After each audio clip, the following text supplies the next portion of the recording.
This is the SMACO S700 mini scuba tank, and today I'm going to show you what is in the box when you buy it,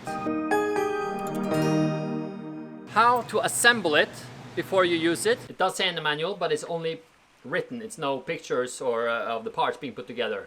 The different options you have to filling this tank, how to use it safely. To avoid lung over expansion, it's very important that you do not hold your breath when you go up. How long you can use it underwater, when you use it the way it's intended to be used. It says 25 to 30 minutes on the page. And finally, do I think it's worth buying? When the package came in the mail, I get a cardboard box with this box inside and this harness separately also inside the cardboard box. Inside the box we have the user's manual, some O-rings, spare parts, and a certification card. Then we have the tank. You have a manometer showing you how much air you have left. And we have the diving regulator and a wrench. The harness did not come inside the box, it was separately. I would prefer that you had the possibility to put it in the box when you're traveling and stuff. When you open the box, you'll see the parts are not assembled. You need to put them together before you use it. Then you want to check that it's nothing inside here that shouldn't be inside, which it shouldn't be because it's new, but always check. Then you want to take the manometer and you want to take off the cap, which is on the end here, there, and then you want to screw that into the side of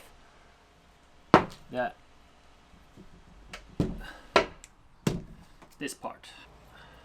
Then it has a wrench that came with it. Use that to tighten it. Then you have a cap on this one as well. Very important to take that off, or else you will not be able to screw it on here. Then the easiest way is to put this part into the tank and then screw the whole tank. And you want this to be really tight. But don't take a grab of this parts and pull to twist on those. You might break something off or create a leak, and you don't want that. There, that should be good. Then after we assembled the tank, we need to put it inside the harness. We just here put it in there,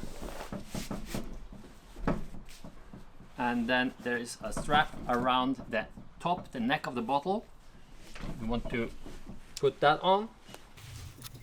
Then we're good to go. But it's empty. So you have a couple of options when you want to fill this tank. You can use a compressor, which is my favorite method because I have it at home.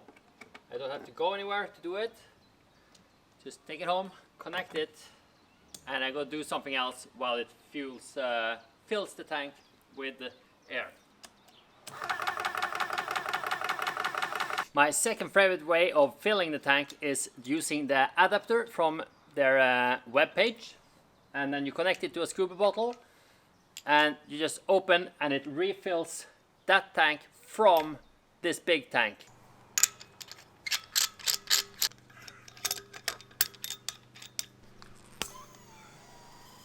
I am a huge fan of saving time, and this is the fastest method. The reason it's not my favorite method is once you have filled this once, this is no longer full. So the next time you fill it, you will get less air in your tank and less diving time. And with this small tank, you want as much diving time as possible. And when you have emptied this, you have to fill this one with a compressor. So I just like to cut out the thing in the middle and just fill this one straight from the compressor. If you're traveling and you don't have a compressor and you have a bottle on your boat, for example, then this is a good option. Now we got about 150 bars from this tank over to this. I now need to go top up both of them with the compressor. You also have the last option of filling this, which is with a hand pump, which takes forever, so I don't really view this as an option for a 2-liter tank. Maybe if you have a half-a-liter tank. And then we have 200 bars. Took a while to get it filled with that small compressor, but it's worth not having to go to the diving shop. So this is the first time I'm using it, so it's a bit adjustment to get it fit to my body.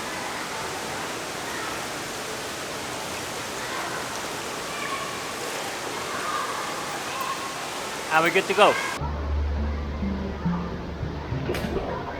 I'm now going to test how long this tank will last underwater when using it the way I would use it, and the way I suppose most people would use a tank like this. I will be swimming around mostly at 5 meters depth using my underwater scooter. Weekends are the busiest days at the pool. When I film this, it's Sunday afternoon. So to make this more entertaining, I will do some treasure hunting to see if I maybe can find some jewelry people may have lost during the weekend at the bottom of the pool. They say on the webpage of SMACO that the tank will last from 25 to 30 minutes. I assume those numbers are laying in the surface, breathing calmly, doing as little as possible and breathing up all the air in the tank. It's important to remember, as soon as you dive down, you use a lot more air. At 10 meters depth, which is the maximum depth they recommend you use this tank, you use double the amount of air you do at the surface. While we wait to see what treasures I find, we will go through some things about the tank and how to use it safely. 1. I have reviewed different but similar tanks as this before. Most recently the SMACO 0.7 liter tank, link in the description. So I know a lot of people will write in the comments that the tank like this is dangerous to use, which is true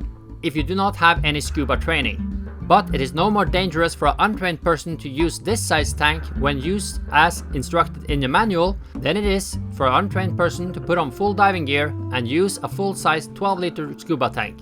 I would actually argue that the tank like this is less dangerous because with much less air, the chances for decompression sickness is much lower, as you have a more limited time you can be underwater. So point number 2. For safety reasons, SMACO recommends you get a scuba diving license or at least scuba diving training before using this tank. I also absolutely recommend obtaining a scuba license before using a tank like this. Some places you can get a scuba license for less than the cost of this tank. And although you should get it for safety reasons, there's also another very good reason you should get a scuba license to use this tank. I'll get back to that in point number 8. 3. Since I know some people will buy tanks like this without any scuba training anyways, I will mention the most important things to remember. And by far the most important thing is never hold your breath when you are ascending. It is not dangerous to hold your breath when you're going down, but if you fill your lungs when you're at 10 meters and then you hold your breath when you go up, the air in your lungs will expand and your lungs may explode or rupture. There's a link in the description to a video about this in more detail. 4. Never dive alone. You should always have someone there who can help you if you get stuck or get into any type of troubles where you would need help. If you don't, you will drown. 5. At the diving course they teach you never to dive your tank empty. You should always go to the surface when you have 35 to 50 bars left, depending on the scuba tank size. With a small tank like this, I would recommend not going with less than 50 bars to be safe. As I said, I will dive this tank completely empty in the pool now because I'm in a safe, controlled environment and I have people watching me. But you should never actually do that. 6. Don't store your tank empty. Your tank should always have at least 15 bars at all times during storage to keep the moist out.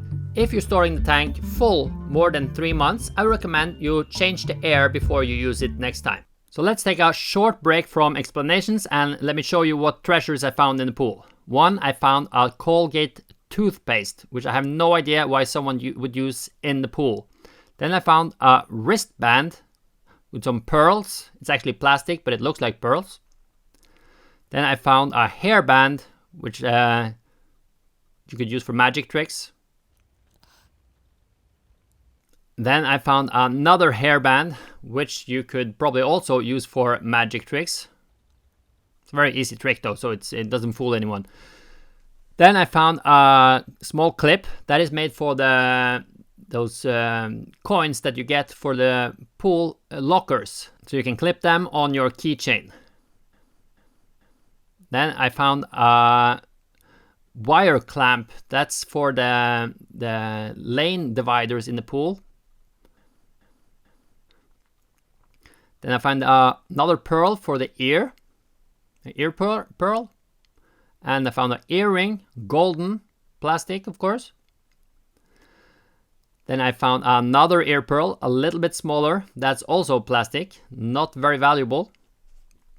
And a third hairband, which you could also do magic with, which I don't. And I found a mask.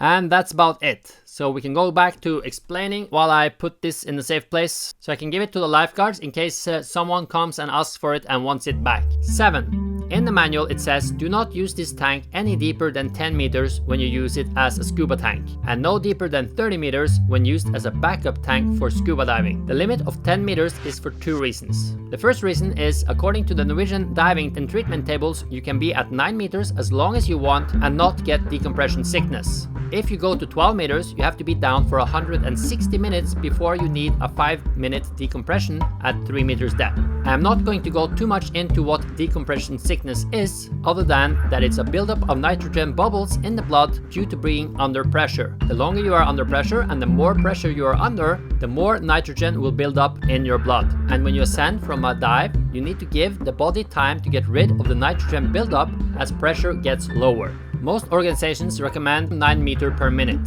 which is at the same speed as the smallest air bubbles go up. So keep a track of the smallest air bubbles and do not go faster than them when you go up.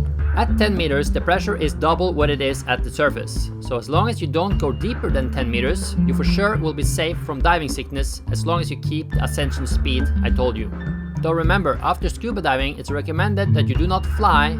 As you know, if you've been flying before, your ears will pop a bit when going up and down. That is because the pressure decreases when you go up and increases when you go down. If you just do one dive with this tank, due to the limited amount of time you can be down, you can just go fly right after. If you do repeated dives, I recommend you wait 4 hours with flying. The second reason not to dive deeper than 10 meters is you get very little diving time. 8. On SMACO's homepage, the tank costs $470 just for the tank.